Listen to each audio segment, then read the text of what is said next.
وہ اس چیز کو بس استعمال نہیں فرمایا اور کوئی توجہ اس پر نہیں کی. مجھے احساس ہو گیا, میں نے تحقیق کی تو پھر مجھے سمجھ آیا کہ یہ کچھ معاملہ اور تھا. اگلی دفعہ کہتے میں ٹھیک جگہ سے لے کر گیا. جب میں وہاں گیا تو اس وقت نکاح ہو رہا تھا, کافی لوگ بیٹھے ہوئے تھے. تو حضرت درخواستی رحمۃ اللہ علیہ نے وہ میرے ہاتھ سے لیا اور اس کی بڑا سا ایک حصہ کاٹ کے دلہا کو دیا, ایک دلہن کو بھجوایا. مجھے کہا لوگوں کو بانٹ دو, اوپر اپنا رومال رکھ دیا. کہتے میں اللہ کا نام لے کے بانٹنا شروع کر دیا تو سب میں بٹ گیا. پھر بھی اللہ تعالیٰ نے اس میں برکت رکھی کہ بچ گیا. تو حضرت درخواستی رحمۃ اللہ علیہ تو بہت بڑی شخصیت تھی. کہتے ایک مرتبہ ان کو کسی نے یہ بات کہہ دی کہ فلاں لوگ چیلنج کر کے کہہ رہے ہیں کہ یہ حافظ الحدیث نہیں ہے, اگر حافظ الحدیث ہیں تو ہمیں کوئی ثبوت دے دیں.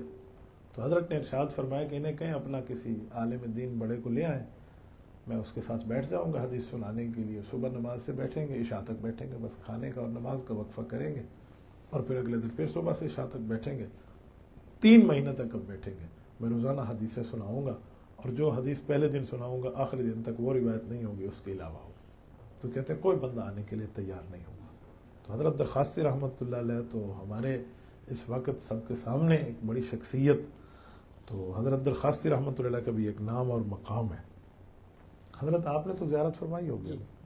اللہ ماشاء اللہ,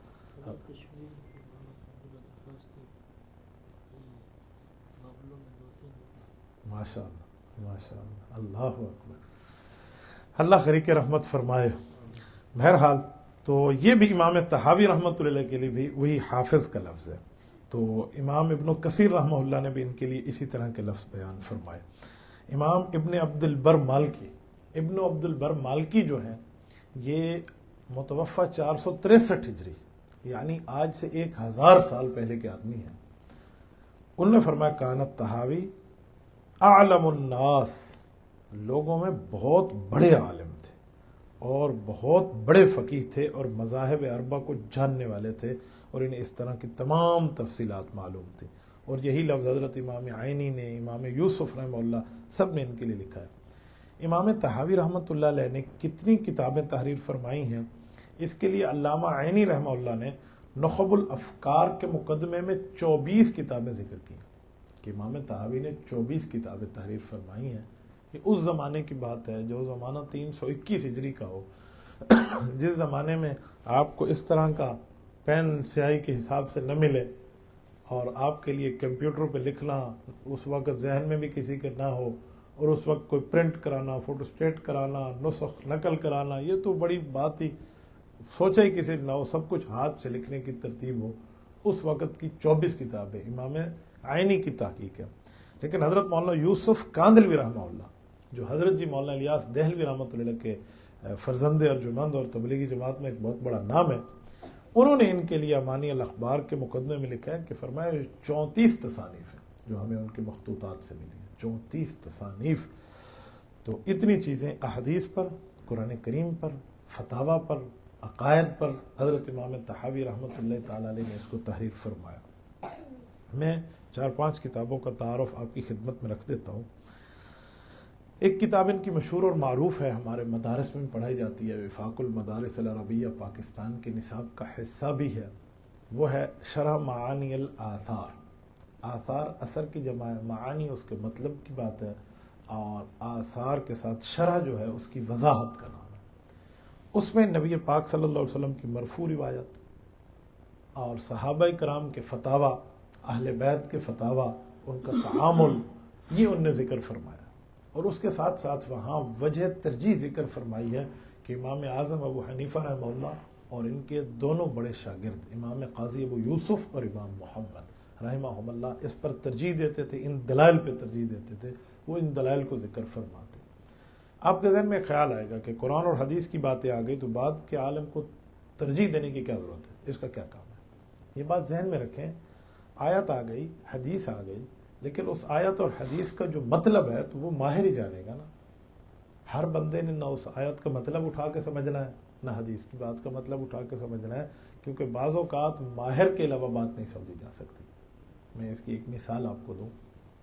نبی علیہ الصلوۃ والسلام پر آیت اتری, وَكُلُوا وَاشْرَبُوا حَتَّى يَتَبَيَّنَ لَكُمُ الْخَيْطُ الْأَبْيَضُ مِنَ الْخَيْطِ الْأَسْوَدِ مِنَ الْفَجْرِ, کہ روزہ رکھنا ہے اور روزہ افطار کرنا ہے. تو رکھنا شروع کرنے کا وقت کیا ہے اور افطار کرنے کا وقت کیا ہے؟ تو قرآن نے وقت کی بات فرمائی. فرمایا جب کالا دھاگا سفید دھاگے سے جدا ہو جائے تو آپ کھانا پینا بند کر دیں. ثم اتم الصیام الی اللیل، پھر رات تک روزے کو پورا کریں، یعنی غروب آفتاب. اس پر لفظ ہے کالا دھاگا سفید دھاگے سے جدا ہو جائے. جب تک رسول اللہ صلی اللہ علیہ وسلم کی تشریح نہیں تھی تو اس وقت تک اس بات کی وضاحت یوں نہ سمجھی گئی جیسے سمجھنے کا حق ہو.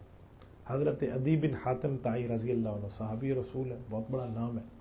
کہتے ہیں انہوں نے 2 دھاگے لیے تھے اس آیت کے اترنے کے بعد، اور دونوں دھاگے اکٹھے کر کے اپنے سرانے کے نیچے رکھ دیے، کالا اور سفید دھاگا. اور بچوں کو کہا کہ آج سحری کریں آپ. وہ سرانہ اٹھا کے دیکھیں بھی دھاگے جدا ہوئے تو نہ ہوئے، دھاگے جدا ہوئے تو نہ ہوئے. اتنے میں اذان آئی تو انہوں نے افطاری وہ سحری وہیں روک دی. نبی علیہ السلام کی خدمت میں آ کے عرض کیا کہ یا رسول اللہ، قرآن نے دھاگے جدا کی بات فرمائی ہے، کالا اور سفید دھاگا جدا نہیں ہوئے، ابھی تک ویسے ہی پڑھ رہے ہیں سرانے کے نیچے. تو نبی علیہ السلام نے فرمایا یا عدی ان وسادتک لعریض، عدی آپ کا سرانہ تو آسمان زمین سے بڑا ہے. اس سے مراد کالے سے دھاگے سے مراد رات کی تاریکی ہے اور سفید دھاگے سے مراد دن کی روشنی ہے. انما هو سواد اللیل و بیاض النہار، اس سے مراد یہ نہیں. انہوں نے تشریح فرما دی. صحابی نے کہا جی ماشاء اللہ، امت کو بات پہنچ گئی. پتہ چلا یہاں لفظ کالا دھاگا سفید دھاگا بطور دھاگا نہیں بطور محاورہ استعمال ہوا. تو قرآن کریم کی تشریح کے لیے بھی تو نبوت کی تشریح چاہیے، اور رسول اللہ صلی اللہ علیہ وسلم کی یہی ڈیوٹی ہے، یہی رسول اللہ کی ذمہ داری ہے، یہی نبی پاک صلی اللہ علیہ وآلہ وسلم کا طریق ہے کہ جب آیت اترے، آیت آئے تو حضور پاک علیہ السلام اس کی تشریح فرمائے. وَأَنزَلْنَا إِلَيْكَ الذِّكْرَ لِتُبَيِّنَ لِلنَّاسِ مَا نُزِّلَ إِلَيْهِمْ. فرمایا محبوبم، قرآن آپ کی طرف نازل ہوا ہے، اس کی وضاحت بھی آپ نے کرنی ہے، اس کی تشریح، تبیین، تفسیر، ایکسپلینیشن یہ آپ نے فرمانی ہے. تو نبی پاک صلی اللہ علیہ وسلم فرمائیں گے، اسے احادیث کہیں گے تو وہ اس طرح سمجھ آئے گا. تو شرح معانی الآثار امام طحاوی کی وہ کتاب ہے جس میں احادیث پاک کی تشریح وجوہ ترجیح کی بنیاد پر انہیں ذکر کی، اور وہ امت کے علماء کے تینوں اقوال، امام ابو حنیفہ رحمہ اللہ، امام قاضی ابو یوسف رحمہ اللہ اور حضرت امام محمد رحمۃ اللہ علیہ، ان سے انہوں نے لیا. میں نے تینوں کی بات کی ہے. ایک چھوٹی سی بات امام ابو یوسف رحمۃ اللہ علیہ پر آپ کی خدمت میں عرض کرتا ہوں. یہ امام ابو یوسف امام صاحب کے شاگرد ہیں، لیکن امام محمد کے بعض جگہ استاذ بھی ہیں. یہ عرب ہیں اور آثار صحابہ کے حافظ تھے. آثار صحابہ مانا صحابہ کرام نے جو فتاوی ارشاد فرمائے یہ ان کے حافظ تھے اور اس کو باقاعدہ ازبر کیا ہوا تھا. تو یہ ان کے اقوال ذکر فرمائے. دوسری کتاب مشکل الآثار ہے امام طحاوی کی. مشکل الآثار کیا مطلب؟ مشکل الآثار کا معنی وہ روایات جو بعض اوقات لوگوں کو اس میں تضاد نظر آتا ہے کہ اس میں ہے کریں، اس میں ہے نہ کریں، اس میں ہے جائز، اس میں ہے ناجائز، اس میں ہے یہ ایسے ہے، اس میں یہ ویسے ہے. تو مختلف نظر آتے ہیں. اگرچہ حدیث میں کوئی تضاد نہیں ہے لیکن جہاں نظر آئے تو کیا مسئلہ ہے، یا اس میں متعدد اقوال ہوں، متعدد زمانے کے حوالے سے ہوں، تو اس کا حل شرح مشکل الآثار میں ہے. حضرت امام طحاوی رحمۃ اللہ علیہ نے یہاں اس کو اس تضاد کو رفع فرمایا، احادیث کے احکام کو استنباط کے ذریعے سمجھایا. تیسری کتاب احکام القرآن ہے، 4 جلدوں میں چھپ گئی ہے، اور یہ احکام القرآن طحاوی جو ہے یہ تفسیر کے حوالے سے، قرآن کریم کی تشریح کے حوالے سے، قرآن کریم کی آیات کی وضاحت کے حوالے سے، اور خصوصاً استنباط کے احکام کی آیات کے حوالے سے حضرت امام طحاوی رحمۃ اللہ علیہ اس میں وضاحت فرمائی ہے. اسی طرح اختلاف العلماء کے نام سے بھی ہے، اور یہ سامنے کتاب پیش نظر عقیدہ، جسے عقیدہ طحاویہ کہتے ہیں، یہ بھی ہے. امام طحاوی رحمۃ اللہ علیہ نے یہ عقیدہ طحاویہ کے اندر مختصر، واضح، سہل، عام فہم انداز میں اہل سنت والجماعت کے عقائد کو ذکر فرمایا کہ ہمارا یہ عقیدہ ہے، یہ عقیدہ ہے، یہ عقیدہ ہے، اللہ کے لیے، انبیاء کے لیے، کتب کے لیے، فرشتوں کے لیے، قیامت کے لیے، تقدیر کے لیے. ساری باتیں اس میں ارشاد فرمائی اور بڑی آسان اور اہم انداز میں ذکر فرمائی ہیں، جس کا میں پہلے آپ کی خدمت میں بات کر چکا ہوں. تو یہاں پر اس کو عقائد کو علم کلام کہا جاتا ہے.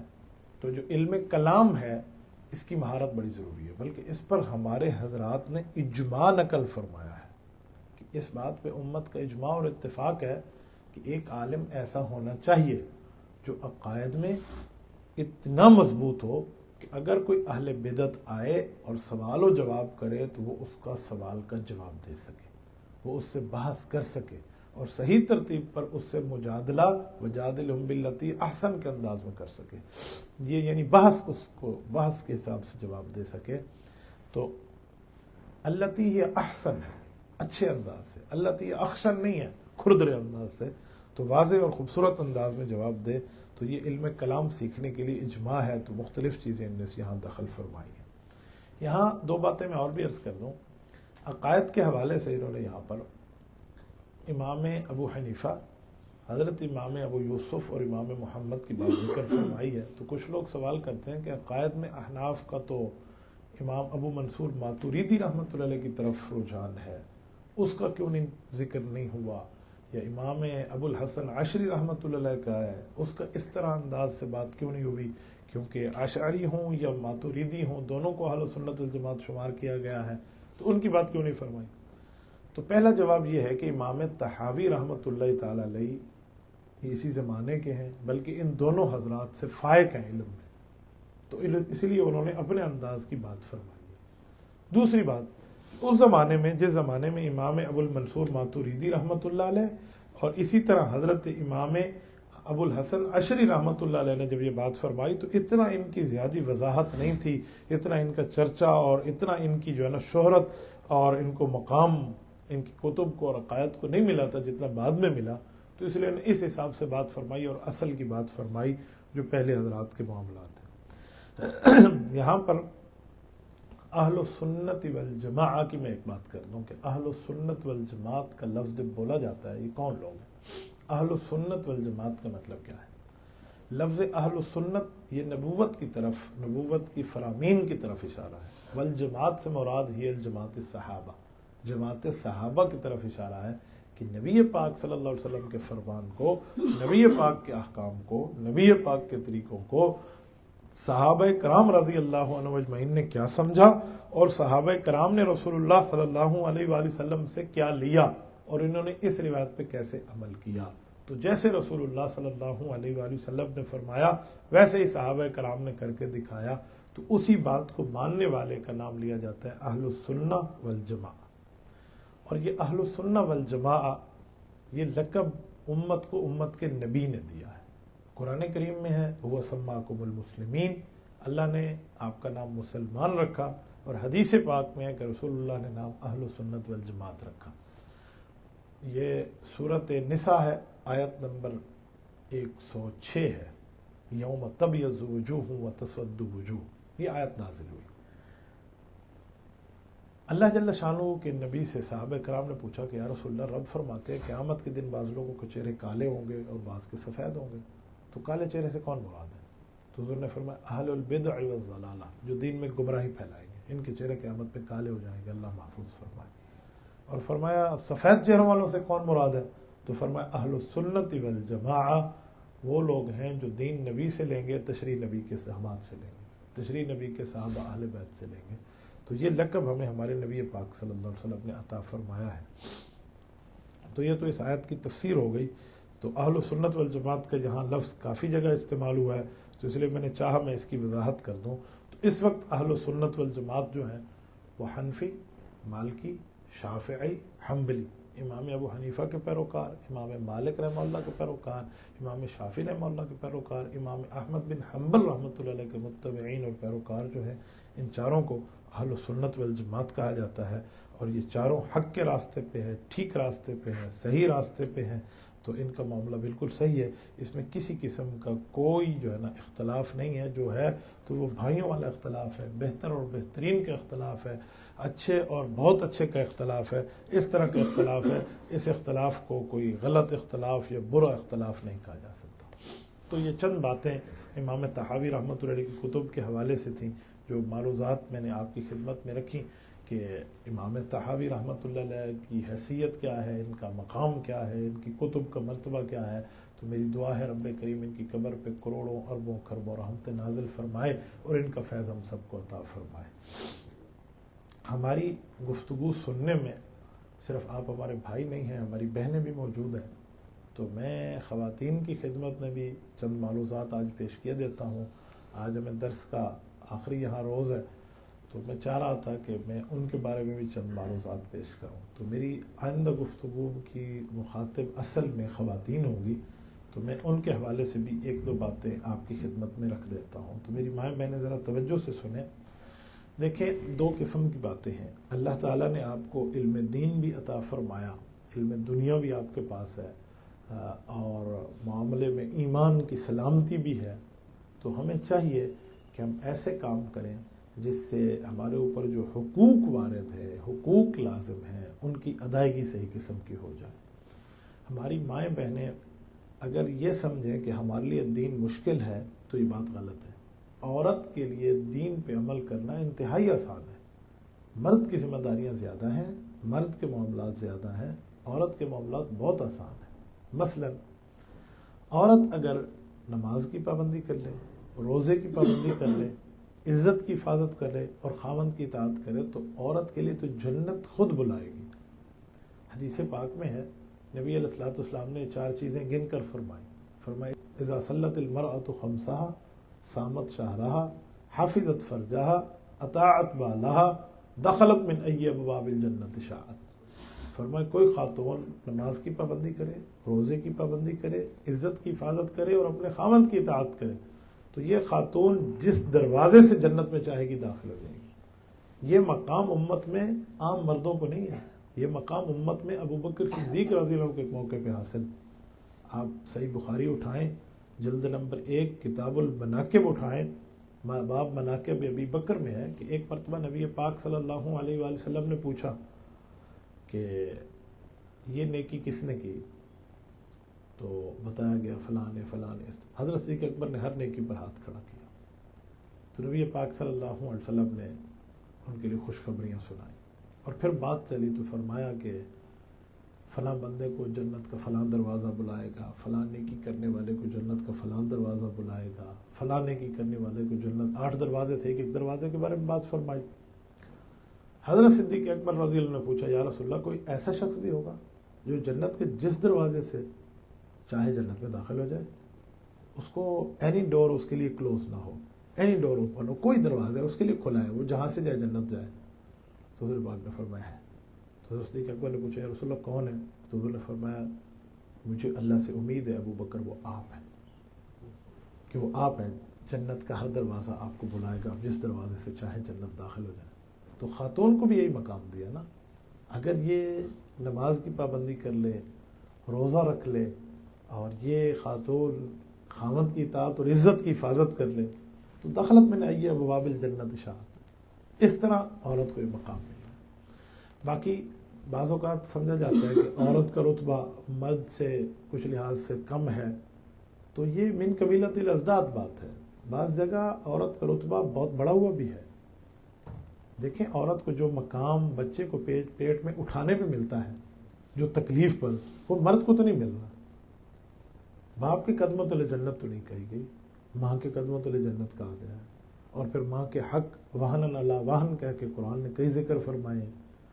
اور پھر ماں کی ممتا کے معاملات میں زیادہ فرمایا ہے. عورت کو بچے کے دودھ پلانے پر، رات کو اٹھنے پر، ایک ایک تکلیف پر کتنے اجر ہیں.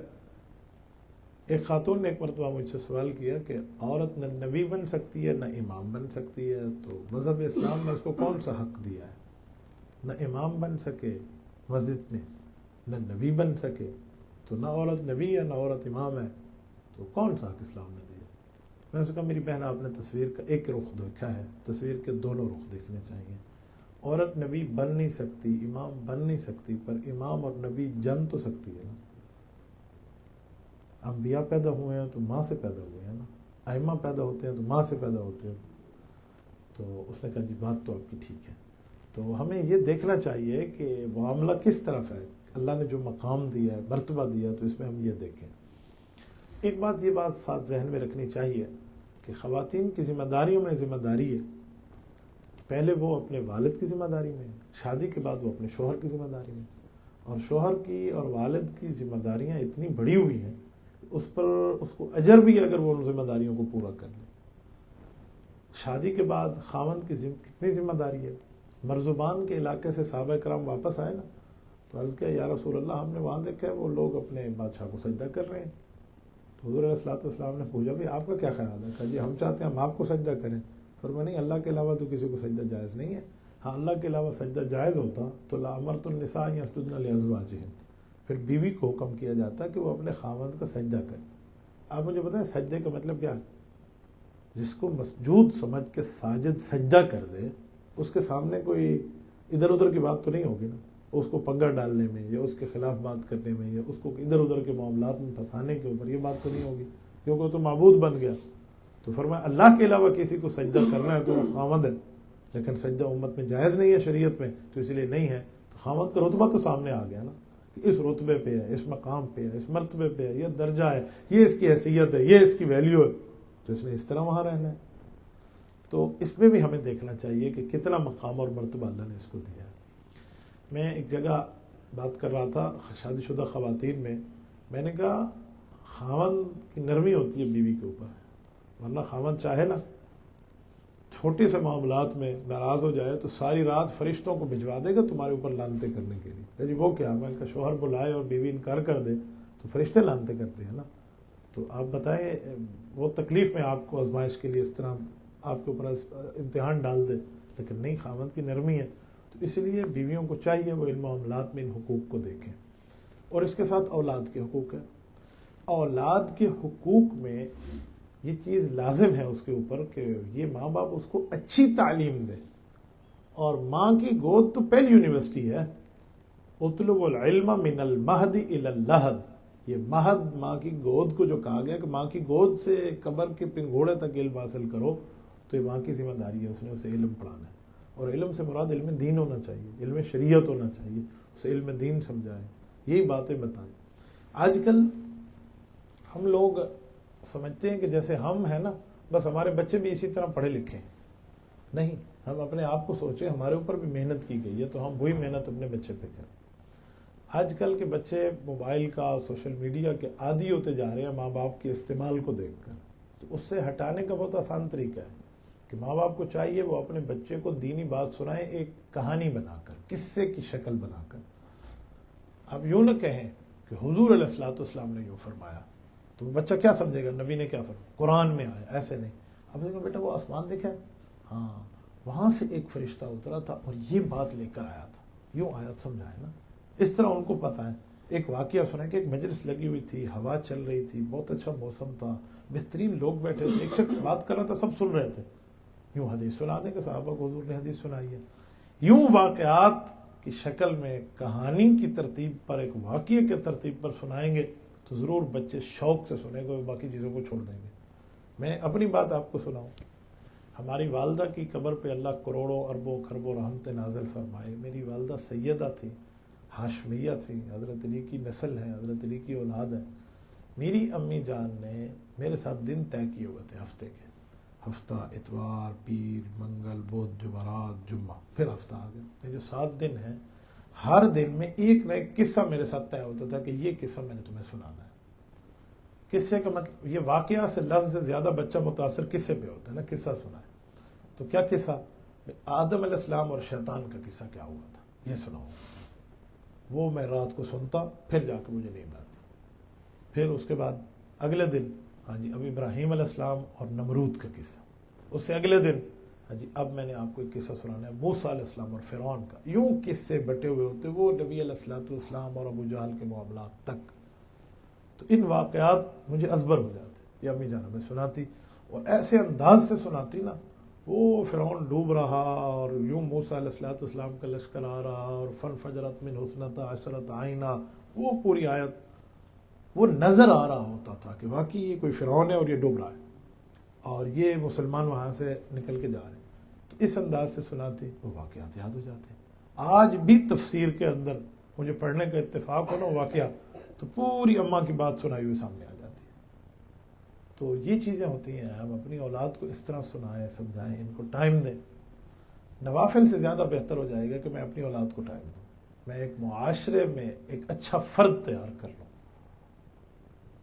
کوئی 100 بروں کو ایک طرف لانے سے بہتر ہے ایک اچھا فرد تیار کر لوں. کیسے؟ مثلا کمرے میں اندھیرا ہو، 10 بندے مل کے کہیں اندھیرا ہے اندھیرا ہے اندھیرا ہے اندھیرا ہے، روشنی نہیں ہے نہیں ہے نہیں ہے، تو اس سے روشنی نہیں ہوگی۔ روشنی کب ہوگی؟ 10 میں سے 9 چھوڑ دیں، کوئی ایک آئے اور موم بتی جلا دے، تو ہم اپنے حصے کا چراغ جلا دیں، اپنے حصے کی وہاں نیکی کر دیں، تو ہمارے لیے بہت بہتر ہو جائے گا۔ اسی طرح عبادت کا شوق بندہ دلائے، عبادت کا ذوق دلائے، تو ایسے ہی ہے۔ کرامت میں امام بختیار کاکی رحمۃ اللہ علیہ کے لیے کہا ہے کہ ان کی والدہ انہیں کہتی تھی اللہ سے مانگو گے تو روٹی ملے گی، اللہ سے مانگو گے، اور وہ بچے کا یقین بنوانے کے لیے روٹی پکا کر الماری میں رکھ دیتی اور پھر کہتی 2 نفل پڑھو ملے گا، تو بچہ آتا کہتے وہ پڑھتا اور وہ الماری کھولتا تو روٹی مل جاتی۔ ایسے ہی ان کا یقین بنوایا۔ ہمیں بزرگوں نے بتایا کہ ایک دن اللہ جل شانہ کی طرف سے ان کے اوپر یہ فضل اور کرم جاری ہوا کہ ماں نے کسی اور جگہ مصروف ہے اور وہ اس دن نہیں پکا سکی، تو گھر آئی اور بیٹا روٹی کھا رہا ہے، تو کہا کیا کہ میں نے ایسے نماز پڑھی اور اللہ نے مجھے روٹی دی اور میں کھا رہا ہوں، جس ترتیب پر بھی رب کریم نے اس کو بھجوائی۔ تو کتنی آسانی کا معاملہ تھا، کتنی سچائی اس زمانے میں سکھائی گئی تھی۔ حضرت شیخ عبد القادر جیلانی محبوب سبحانی ذل رحمانی بہت بڑا نام ہے، جس طرح امام اعظم ابو حنیفہ رحمہ اللہ کا نام فقہ میں ہے، علم حدیث میں ہے، علم شریعت میں ہے، ایسے علم تصوف میں حضرت شیخ عبد القادر جیلانی نور اللہ مرکزہ کا نام ہے۔ ان کی والدہ نے انہیں یہی سکھایا تھا نا کہ بیٹا سچ بولنا، تو انہیں سچ بولا کہ 1000 اشرفی میرے اس پاکٹ میں اندر سی ہوئی ہے، تو پورا ڈاکوؤں کا گروہ توبہ طیب ہو گیا تھا اور سب ڈاکوؤں نے توبہ کر لی، حالانکہ ایک سچ بولنے کے اوپر۔ تو مانگ اصل ہوتی ہے جو سمجھائے۔ تو خواتین ان معاملات میں دیکھیں، اور یہاں پھر اپنا بندہ محاسبہ کرے روزانہ کی بنیاد پر، ایک وقت نکالے، وہ 4 منٹ ہو 5 منٹ ہو وہ 2 منٹ ہو، لیکن ہو تنہائی میں، اس میں نہ موبائل ساتھ ہو نہ کوئی دوسرا ساتھ ہو، صرف توجہ اپنے دل پر ہو کہ آج کا دن میرا کیسے گزرا، اس میں کتنی اچھائیاں کتنی برائیاں تھیں، تو اس میں اپنی نیکیوں کو بھی سامنے رکھیں، اپنی برائیوں کو بھی سامنے رکھیں۔ ہر بندہ جانتا ہے، اگلے دن کوشش کریں کہ برائیاں کم ہوں نیکی بڑھ جائے، یوں 2 4 5 10 دن ہم اپنے ذات کے اوپر سوچنا شروع کر دیں، اصلاح ہونا شروع ہو جائے گی۔ اس پر کسی قسم کا کوئی مسئلہ ایسا نہیں ہوگا جس پر بندے کو کوئی پریشانی لاحق ہو جائے یا بندے کو کوئی تکلیف کا معاملہ لاحق ہو جائے، تو اس چیزوں کو مجھے دیکھنا ہوگا۔ تو خواتین میں ایک چیز یہ بھی ساتھ ذہن میں رکھیں کہ ہم جو کام کر رہے ہیں اس کام سے میرا اللہ راضی ہے یا نہیں، میرا اللہ خوش ہے یا نہیں، یا میرا اس معاملے پہ کیا لینا دینا ہے، یہ بندہ ذہن میں رکھے، تو پھر کسی کو دکھانے کا معاملہ نہیں ہوگا، کسی کے لیے کرنے کا معاملہ نہیں ہوگا، وہ جو بھی ہوگا وہ اللہ کے لیے ہوگا، اللہ تعالیٰ کے معاملات کے لیے ہوگا۔ نیت کا انحصار ہوگا کہ کس نیت کی بنیاد پہ کام کیا جا رہا ہے، کس طرح سمجھایا جا رہا ہے، اس کا مطمع نظر کیا تھا، اس کی وجہ ریزن بیس کیا تھی، بنیاد کیا تھی، یہ کس ترتیب پر یہ کر رہے ہیں۔ میں یہاں ایک بات مزید آپ کی خدمت میں عرض کروں، خواتین کے معاملے میں حدیث پاک کے اندر جو ہے تو جتنی نرمی اور جتنی گنجائش رسول اللہ صلی اللہ علیہ وآلہ وسلم نے انہیں دی ہے اور سمجھایا ہے، ایسا بہت کم ملتا ہے۔ مثلا خواتین کو اکثر موقعوں پہ اللہ کی طرف متوجہ کرانے کی ترتیب رسول اللہ صلی اللہ علیہ وسلم نے دکھائی ہے۔ 2-3 واقعات آپ دیکھ لیں۔ سیدہ کائنات حضرت فاطمہ الزہرا رضی اللہ تعالی عنہا سے آئی ہیں اور نبی علیہ الصلوۃ والسلام کی وہ چوتھی اور چہیتی بیٹیاں جن کی آمد پہ حضور کھڑے ہو جائیں، تو حضور پاک علیہ الصلوۃ والسلام نے پوچھا بیٹا کیسے آئے؟ کہ یا رسول اللہ آپ کے پاس غلام اور لونڈیاں ہیں تو مجھے کوئی ایک لونڈی دے دیں، ایک باندی دے دیں جو ہماری خدمت کرے۔ آپ علیہ الصلوۃ والسلام نے کیا فرمایا؟ فرمایا فاطمہ بیٹی اس سے افضل چیز بتاؤں، 33 دفعہ سبحان اللہ، 33 دفعہ الحمدللہ، 34 دفعہ اللہ اکبر پڑھ لو۔ یعنی دنیا کے اوپر نظر چھڑوا کے آخرت پہ نظر رکھوانے کی ترتیب رسول اللہ میں بتلا رہے ہیں۔ یہ نہیں ہے نعوذ باللہ کوئی نبی پاک صلی اللہ علیہ وآلہ وسلم کو اپنی اولاد پہ کوئی شفقت نہیں تھی، لیکن وہاں دنیا کی باتوں سے ہٹا کر آخرت پہ لے گئے۔ ایسے ہی حضرت خولہ بنت جعفر رضی اللہ تعالی عنہا آئی تھی اور نبی پاک صلی اللہ علیہ وسلم کی خدمت میں بات کی تھی کہ جی میرے میاں نے مجھے زہار کے الفاظ کہہ دیے ہیں، میرے لیے کوئی گنجائش بنوا دے، کوئی گنجائش۔ اس زمانے میں زہار طلاق ہی ہوا کرتا تھا، تو میرے میاں نے تو جملہ مجھے کہہ دیا۔ اب وہ خاتون وہ ہے جس کا صرف میاں ہے اور باقی چھوٹے بچے ہیں، بھائی بھی شہید ہے، ماں بھی فوت ہو گئی ہے، والد بھی شہید ہے، وہ جائے گی تو اس عمر میں کس کے گھر جائے گی؟ ان چھوٹے بچوں کو لے کے کس کے دروازے پہ بیٹھے گی؟ بھائی کا گھر بھی نہیں ہے، بہن کا گھر بھی نہیں ہے، ماں اور باپ کا گھر بھی نہیں ہے، اور ادھر سے بھی طلاق ہو جائے تو کہاں جائے گی؟ اتنی ایمرجنسی سچویشن ہے، اور نبی علیہ السلام کیا فرماتے کہ مجھے آسمان سے اس بارے میں کوئی گنجائش نہیں ملی، اللہ سے دعا کرو، اللہ پاک مسئلہ حل فرما دیں۔ اور اس خاتون نے کہا اچھا، اور مسلح ڈالا اور اللہ سے مانگنا شروع کیا، اور مسلح ڈال کے جب مانگا تو آسمان سے حضرت جبرائیل اترے اور پوری صورت مجادلہ کا پہلا رکوع اتار دیا ہے، قد سمع اللہ قول التی تجادلک فی زوجہا وتشتکی الی اللہ واللہ یسمع تحاورکم، کہ اے نبی پاک صلی اللہ علیہ وسلم، آپ کے اور اس خاتون کی بات کو اللہ سن رہے ہیں، اور وہ آپ سے اس مسئلے پر بحث کر رہی تھی کہ میرے لیے کوئی حل نکال دو، میرے لیے کوئی حل نکال دو۔ فرمایا آپ نے جو بات فرمائی نا اور اس نے اللہ سے مانگا، ہم نے اس کے دل کی طلب کو سن لیا جو اس خاتون کے لیے، اور پورا سورت اچھا آپ کو علم میں ہے سورت مجادلہ قرآن کریم کی سورت نمبر 58 ہے، 28واں پارے کا پہلا صفحہ شروع ہو رہی ہے، 3 رکوع کی سورت ہے، یہ اکیلی سورت ہے اس قرآن کی 114 سورتوں میں جو اس جیسی سورت نہیں ہے۔ کیوں؟ اس کی خصوصیت کیا ہے؟ 22 آیات کی یہ سورت ہے اور 39 مرتبہ لفظ اللہ اس میں استعمال ہوا، ہر آیت کے اندر کہیں 3 کہیں 4 کہیں 2 ورنہ ایک دفعہ تو لفظ اللہ ضرور استعمال ہوا ہے۔ پورے قرآن میں ایسی سورت نہیں ہے جس کی ہر آیت میں لفظ اللہ ہو، ہر آیت میں لفظ اللہ۔ آپ سورت مجادلہ کو چیک کر لیں، ایک ایک آیت کو سامنے رکھ کے دیکھ لیں، اور یہ خاتون کی خواہش پہ اتری ہے، خاتون کے معاملے کے لیے اللہ نے نازل فرمایا۔ تو کس طرح اللہ جل شانہ کی نبی نے انہیں دنیا کے معاملات سے رب کی طرف جوڑا ہے، آخرت کی طرف جوڑا ہے۔ تو یہ بڑی چیز ہوتی ہے کہ آخرت کے معاملات اس کے لیے کیا ہے، بس آخرت ہم سامنے رکھیں گے تو سب کچھ سمجھ آ جائے، آخرت طرف توجہ نہ جائے تو حضور پاک صلی اللہ علیہ وسلم نے اس کا بھی حل بتایا، فرمایا اذکروا حازم اللذات، پھر لذت کو توڑنے والی چیز کو یاد کر لو۔ فرمایا رسول اللہ وہ کیا ہے؟ فرمایا وہ موت ہے، دنیا سے جانا ہے، ایک دفعہ مر جانا ہے، اپنے سامنے وہ رکھ لو۔ حضرت عمر جب خلیفہ بنے نا تو مشورے میں سب کو بٹھایا کہ میرے سامنے ایک لفظ ایسا لکھا ہوا ہو جب میں فیصلے کے لیے بیٹھوں اس کو دیکھوں تو میں نا انصافی نہ کر سکوں، شیطان مجھے ورغلانے کی کوشش کرے تو میں اس کی بات نہ مان سکوں، میں اللہ کے لیے فیصلہ کروں، تو کیا لکھوں؟ تو سب کے اتفاق سے ایک جملہ لکھا گیا تھا، کفا بالموت واعظا یا عمر، عمر موت سے بڑھ کے اور کوئی نصیحت دینے والی چیز نہیں ہے، یہ لفظ لکھے۔ حضرت عمر اس کو دیکھتے اور فیصلہ کرتے، اور عمر کا انصاف، کہتے ہیں ایک کوڑے پہ زمین کا زلزلہ مدینے کا روکا تھا اور قیامت تک رکے گا۔ دریائے نیل کے کنارے وہ ایک خط ڈالا تھا اور دریائے نیل 16 ہاتھ اوپر چلا تھا اور قیامت تک چلتا رہے گا۔ حرا کی آگ بجھ گئی تھی حضرت عمر کی ایک چادر پہ جو تمیم داری ان کو دی تھی، اور حضرت ساریہ بن زنیم رضی اللہ تعالیٰ عنہ کے تک آوازیں رب نے پہنچوا دی تھی۔ تو یہ حضرت عمر ہے، سامنے لفظ لکھا ہے موت سے بڑھ کے، تو ہمیں موت کو یاد کر لینا چاہیے کہ مر جانا ہے۔